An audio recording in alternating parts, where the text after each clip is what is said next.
How to remove limit problem easy and fast on Instagram. So hello guys, on this video I'm gonna show you how to fix limit easy and fast. All what you have to do is just open the settings on your phone if you have Android or even if you have iOS.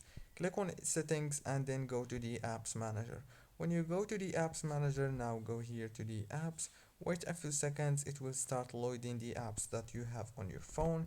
So all what you have to do is just keep waiting a few seconds and then it will show you this page right here. Just scroll like this until you find Instagram, then click on it like this.